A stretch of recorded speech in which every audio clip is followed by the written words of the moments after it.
இன்று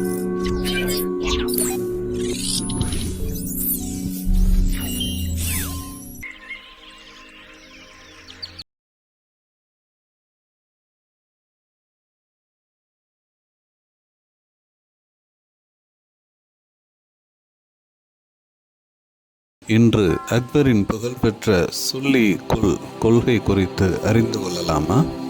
சுல்லி குல் என்பது ஒரு அரபு சொல்லாகும். இதன் வேர்கள் சூஃபி மிஸ்டிசிசம், அதாவது சூஃபி தத்துவத்தின் கொள்கைகளில் அமைந்துள்ளன. இச்சொல் அனைவருடனும் அமைதி, உலகளாவிய அமைதி அல்லது முழுமையான அமைதி ஆகிய கருத்துக்களை குறிக்கிறது. அக்பரின் பார்வையில் பல்வேறு நம்பிக்கைகள் மற்றும் சமய மரபுகளைச் சேர்ந்த மக்கள் தங்கள் கோட்பாட்டு வேறுபாடுகளை கடந்து சமநிலையான மற்றும் இணக்கமான முறையில் இணைந்து வாழ்வதற்கான கொள்கையாக அமைந்தது. மத மோதல்களே மனித துன்பம் மற்றும் பிளவுகளுக்கு அடிப்படை காரணம் என்று அக்பர் கருதினார். எனவே ஒற்றுமையையும் நல்லிணக்கத்தையும் மேம்படுத்துவதற்கான வழியாக சுல்லி குல் கொள்கை முன்வைக்கப்பட்டது. தனது பேரரசின் பன்முகத்தன்மை கொண்ட மக்களை ஒன்றிணைக்க அனைத்து சமூகங்களிடையே அமைதி, நல்லிணக்கம் மற்றும் பரஸ்பர சக வாழ்வு ஆகிய கருத்துக்களை அக்பர் பரப்பினார்.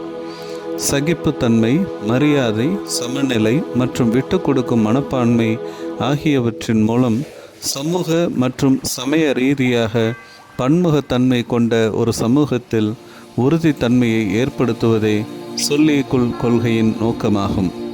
பிற்காலத்தில் சுல்லி குல் கொள்கைகளால் ஈர்க்கப்பட்ட அக்பர் தீன் இலாஹி என்ற புதிய ஆன்மீக அமைப்பை நிறுவினார். இது பல்வேறு மதங்களின் அறநெறி மற்றும் ஆன்மீக கூறுகளை ஒன்றிணைக்க முயன்றது. அர்த்தமுள்ள சமயங்களுக்கு இடையிலான உரையாடலுக்கு சகிப்புத்தன்மையே அடிப்படையாக அமைந்தது.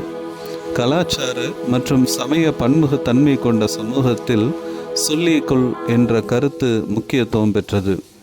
ஏனெனில் அரசியல் மற்றும் சமூக ஒற்றுமைக்கு வெவ்வேறு சமூகங்களுக்கு இடையிலான அமைதியான சக வாழ்வு அவசியமாக இருந்தது.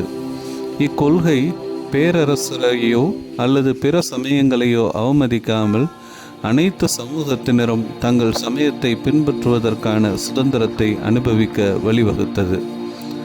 அக்பரின் மத கொள்கையானது பல்வேறு நம்பிக்கைகளுக்கு இடையே அமைதி, சகிப்புத்தன்மை மற்றும் சமத்துவத்தை ஊக்குவித்தது. இதன் முக்கிய அம்சங்களில் சுல்லி குல், ஜிஸ்யா வரியை நீக்குதல், தீன் இலாஹியை உருவாக்குதல், இந்து இஸ்லாமியர் நல்லிணக்கத்தை வளர்த்தல் மற்றும் மதங்களுக்கு இடையிலான விவாதங்களுக்காக இபாதத் கானாவை நிறுவுதல் ஆகியவை அடங்கும். அக்பரின் மத கொள்கையானது அனைத்து மதங்களுக்கும் சமத்துவத்தையும் மரியாதையையும் அளிப்பதை நோக்கமாக கொண்டிருந்தது. உலகளாவிய அமைதி மற்றும் சகிப்புத்தன்மையே அக்பரின் மத கொள்கையின் அடிப்படை அம்சங்களாக இருந்தன. பேரரசர் அக்பர் 1556 முதல் 1606 வரையிலான தனது ஆட்சி காலத்தில் நிர்வாகத்தை வலுப்படுத்த பல்வேறு சமய கொள்கைகளை கடைபிடித்தார். அவரது சுல்லி குல் என்னும் தத்துவம் பல்வேறு மதங்களைச் சேர்ந்த மக்களிடையே நல்லிணக்கத்தை ஊக்குவித்தது. அக்பரின் சமய கொள்கையின் தூண்களாக அவரது பேரரசில் உள்ள பன்முகத்தன்மை கொண்ட மக்களை ஒன்றிணைக்கவும் மதிக்கவும் முயன்ற பல்வேறு கோட்பாடுகளால் வழிநடத்தப்பட்டது. இக்கொள்கை 4 முக்கிய தூண்களின் அடிப்படையில் அமைந்திருந்தது.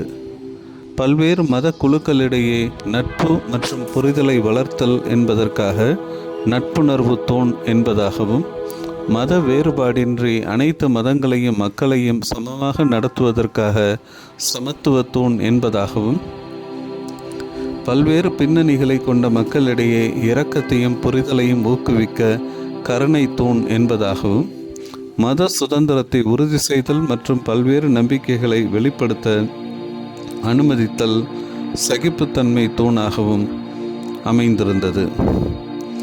அக்பரின் சமய கொள்கை முக்கியத்துவம் வாய்ந்ததாக இருந்தது. ஏனெனில் இது அவரது ஆட்சி காலத்தில் பல்வேறு மதத்தினரிடையே அமைதியையும் நல்லிணக்கத்தையும் உருவாக்கியது. சுல்லி குல் மற்றும் இபாதத் கானா திறப்பு போன்ற அவரது கொள்கைகள் மக்களிடையே சகிப்புத்தன்மையை வளர்க்க உதவின. ராஜபுத்திரர்களுடன் திருமண உறவுகளை ஏற்படுத்தி கொண்டதன் மூலம் முகலாய பேரரசை வலுப்படுத்தவும் அக்பரின் சமய கொள்கைகள் உதவி செய்தன.